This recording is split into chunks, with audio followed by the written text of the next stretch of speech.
안녕하세요. 수도전기공업고등학교 전기에너지과 학생 여러분, 이번 시간에는 생산자동화 기능사 54번 과제를 연습해 보겠습니다.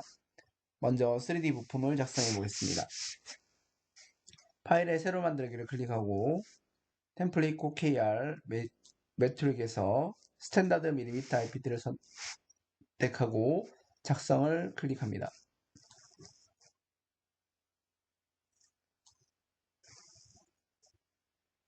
자, 모형 탭에서 원점을 펼치고 XY 평면을 선택을 하고 스케치 작성을 클릭합니다. 자, 오늘 도면을 살펴보면 오늘 도면은 중간 평면으로 대칭 돌출로 작성을 하시면 돌출 3번에 목깎기 한 번만 하면 쉽게 작성할 수 있는 도면이 되겠습니다. 먼저 가운데 부분을 이 부분을 원점으로 놓고 시작해 보겠습니다. 잘 보시면 제일 작은 구멍 뚫려 있는 이 구멍은 파이 40이고 그 다음 이 바깥쪽은 R29니까 반지름으로 29니까 지름으로 하면 58mm가 되겠습니다. 그래서 40과 58mm 원을 작성하겠습니다. 원을 선택하고 원점에서 지름 40mm 크기의 원을 작성을 하고 지름으로 계산하기 어렵다면 마우스 오른쪽 버튼을 클릭하고 치수 유형을 반지름으로 체크하시면 치수를 반지름으로 입력할 수도 있습니다. 그 대신 이후 반지름은 치수들은 계속 반지름으로 입력된다는 것을 유의하시기 바랍니다. 자, 그 다음 자, 이쪽 슬롯 부분입니다. 슬롯의 크기는 45mm이고 안쪽은 R6.5니까 지름으로 13이고 바깥쪽도 R13이니까 지름으로 하면 26이 되겠습니다. 그래서 자, 우리 직사각형 아래쪽에 열어보시면 자, 슬롯 중에서 중심 대 중심 슬롯이 있습니다. 슬롯의 중심을 1번, 2번, 그 다음에 반지름을 3번으로, 지름을 3번으로 하시면 되겠습니다. 그래서 이쪽 빈 공간에다가 임의로 한 점을 클릭한 다음에 수평으로 맞춰주고 거리를 45mm를 입력합니다. 잘 보시면 현재 지금 치수가 반지름으로 입력되는 것은 우리가 아까 처음 이 29mm를 작성할 때 반지름으로 했기 때문에 반지름으로 잡힙니다. 그래서 다시 마우스 오른쪽 버튼을 클릭하면 지름으로 변경할 수 있습니다. 자, 그래서 지름으로 입력했을 때 이 지름의 값을 13mm로 입력을 해주면 슬롯이 작성이 됩니다. 자, 그리고 나서 동일한 슬롯을 작성할 수도 있지만 자, 우리가 간격 띄우기를 쓸 수 있습니다. 자, 간격 띄우기를 쓰면 슬롯에 테두리를 클릭하고 바깥쪽에다 갖다 놓습니다. 그리고 다시 치수를 이용해서 이 호 부분을 클릭해 보겠습니다. 그래서 이 호의 반지름을 13mm로 주시면 지름이 입력이 될 것입니다. 자, 그런 다음 지금 이제 이 슬롯의 중심을 잡고 움직여 보면 이런 상태가 됩니다. 그래서 이 슬롯이 이 원점과 수평이 되도록 구속 조건 중에서 수평 구속 조건을 사용하겠습니다. 그래서 원점과 이 슬롯을 클릭하면 수평이 정렬이 됩니다. 그리고 도면에서 보면 슬롯의 원점에서부터 슬롯의 첫 번째 점까지 거리가 40mm입니다. 그래서 치수를 선택을 하고 원점에서부터 슬롯의 첫 번째 점까지 거리를 40mm로 입력해 줍니다.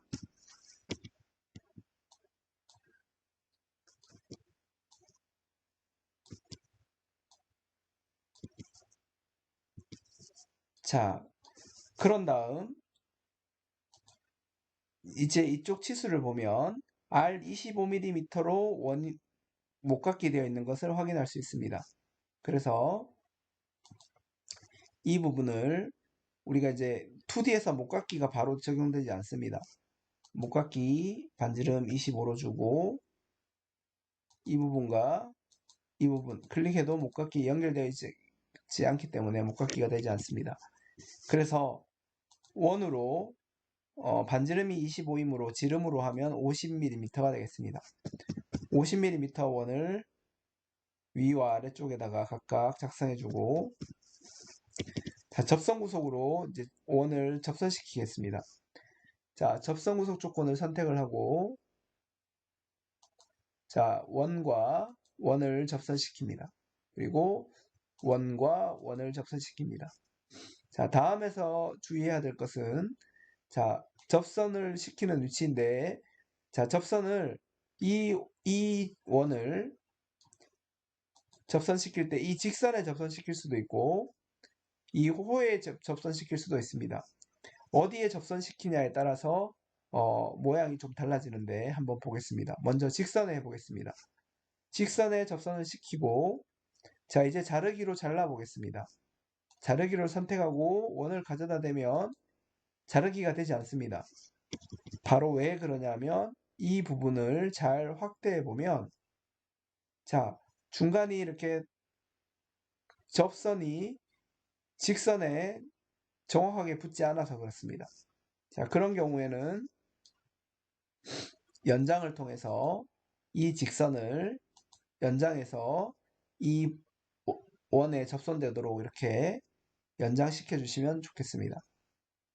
자, 이렇게 하는 방법도 있고, 사실은 이게 더 정확한 방법인 것 같습니다. 아니면 접선을 할 때 이 호에다가 접선시키면 이 부분은 바로 접선이 됩니다. 그래서 그 대신 약간 불규칙한 곡면이 생기기 때문에 제가 볼 때는 이제 위쪽을 권장해 드리고 싶습니다. 그런 다음 자르기로 각각 잘라 보겠습니다.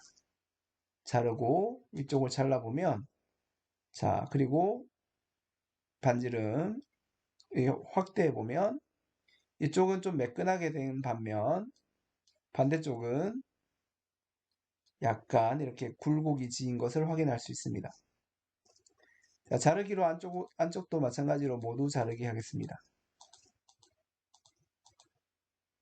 자, 그러면 이제 구속이 해제되는 부분들이 있는데 이 부분들은 이 상태에서 바로 우리가 치수 옆에 있는 자동 치수 및 구속 조건을 한번 써보겠습니다. 이 조건을 쓰면 그리고 적용을 하면 바로 변화된 값이 없기 때문에 바로 모든 선들이 구속되는 것을 확인할 수 있습니다. 종료를 클릭합니다. 자 이제 돌출을 해야 되는데 우리 우측면도에 보면 치수 넓은 쪽이 아래쪽 보면 20mm입니다. 그래서 3D 모형에 돌출을 선택을 하고 자 영역을 이 부분을 잡아줍니다. 그리고 대칭으로 돌출을 하겠습니다. 대칭을 쓰는 이유가 있습니다. 대칭으로 하고 20mm를 입력한 다음 확인합니다.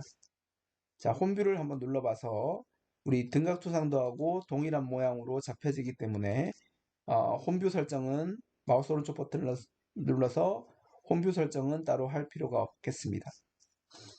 자, 이제 위쪽에 있는 슬롯 부분을 작성해 보겠습니다. 위쪽 슬롯은 보시면 슬롯이 휘어져 있는 슬롯입니다. 그리고 슬롯의 각도가 45도 각도로 되어 있고 거리는 주어져 있지 않습니다. 그리고 호 형태로 작성된 슬롯이 있기 때문에 이 슬롯은 그림과 같이 작성하면 되겠습니다. 자, 그래서 여기서 우리가 이제 한쪽 방향으로만 돌출했다면 평면을 평면에서 간격 띄우기에서 이렇게 10mm만큼 간격을 준 상태에서 작업을 하든지 해야 됩니다. 그런 다음에 이 테두리를 선택하고 평면을 해야 되는데 대칭으로 했기 때문에 우리가 바로 이 XZ 평면을 잡으면 중간으로 바로 평면을 잡을 수 있습니다. 그래서 XZ 평면을 선택하고 다시 한번 스케치 작성을 클릭합니다. 자, F7을 클릭해서 그래픽 슬라이스를 한번 주겠습니다. 자, 그런 다음, 자, 다시 슬롯으로 가보면, 슬롯의 아래쪽에 보시면, 중심대 전체 슬롯이 있고, 그 다음에 한쪽으로 길이가 있는 중심점 슬롯이 있고, 3.5 호를 1번, 2번, 그 다음에 3번 호의 반지름을 입력해서 그리는 3.5 슬롯이 있고, 중심을 알 때 중심점을 활용한 호로가 있습니다. 그래서 1번부터 순서는 중심을 먼저 클릭하고 거리를 입력한 다음 그 다음에 호의 각도를 입력하고 지름을 입력하는 순서로 그리는 호가 있습니다. 그래서 이 슬롯 중심점 호를 활용하시면 쉽게 작성할 수 있습니다. 자, 그래서 중심을 먼저 클릭하겠습니다. 자, 치수를 보시면 우리가 이 슬롯에 R52로 되어 있습니다. 그러면 거리로 50mm 떨어져 있습니다. 그래서 수직으로 이렇게 세운 상태에서 거리를 50mm를 입력하고 엔터를 입력합니다. 그 다음 각도는 45도였습니다. 그래서 각도를 45도를 입력하고 또 엔터를 쳐줍니다. 그 다음에 슬롯의 지름입니다. 슬롯의 지름은 치수에서 바로 작은 쪽은 R 5mm이고 큰 쪽은 R 11mm입니다. 어느 쪽을 하셔도 상관없겠습니다. 자, 그러면 작은 쪽을 해보겠습니다. R5 이렇게 입력할 수 있습니다. 자, 그런 다음 수직 구속 조건을 이 점과 원점을 수직으로 해주면 구속이 완료가 되고 다시 한번 간격 띄우기를 해보겠습니다. 간격 띄우기 슬롯을 선택하고 바깥쪽에 클릭해 줍니다. 그리고 치수를 이용해서 슬롯의 지름을 11mm, 반지름이 11이니까, 반지름이 10이니까 지름으로 하면 22mm가 되겠습니다. 반지름 11mm, 슬롯에, 이 반지름이 10이 되어야 되겠습니다. 자, 반지름이 R 5mm이니까 지름은 10mm가 됩니다. 자, 이렇게 이제 치수를 입력해 주시면 되겠습니다.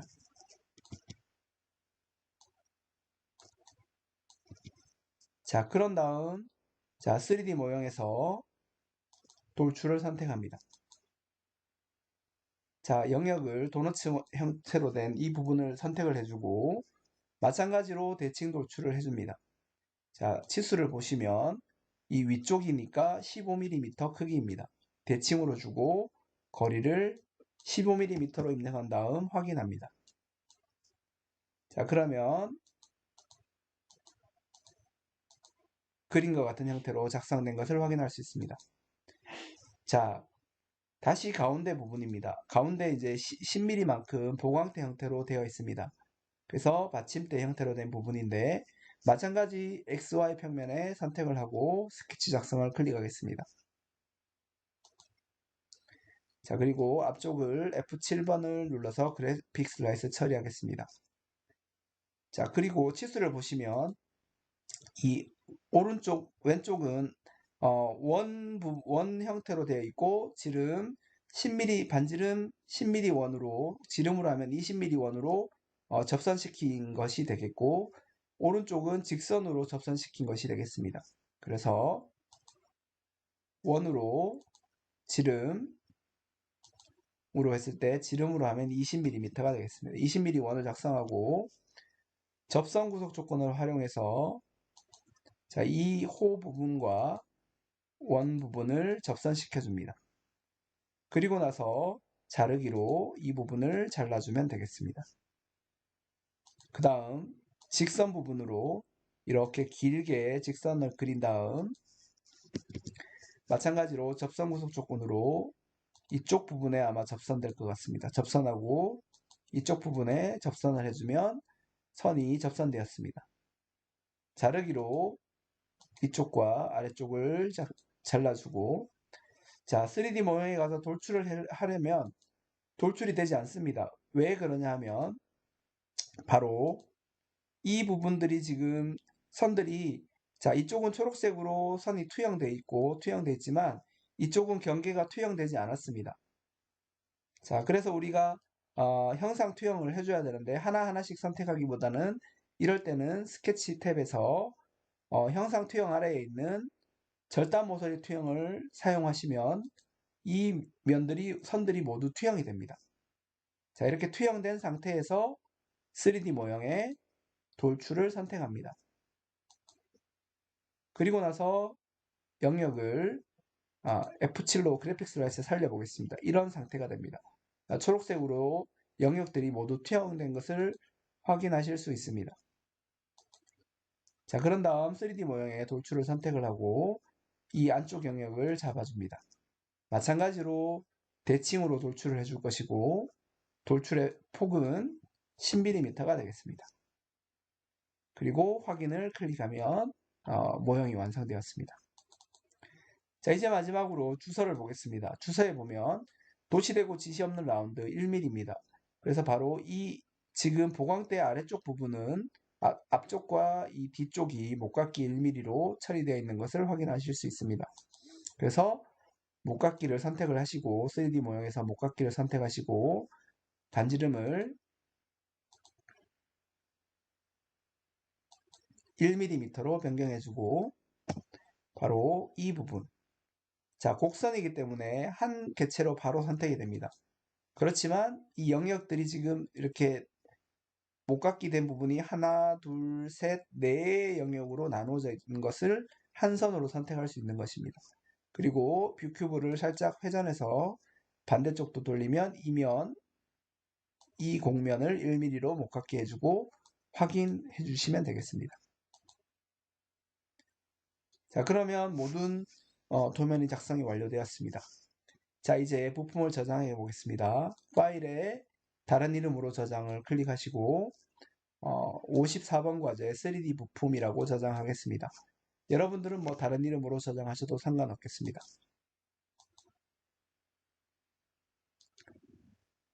자, 그러면 생산 자동화 기능사 54번 과제에 대한 3D 부품이 모두 작성되었습니다.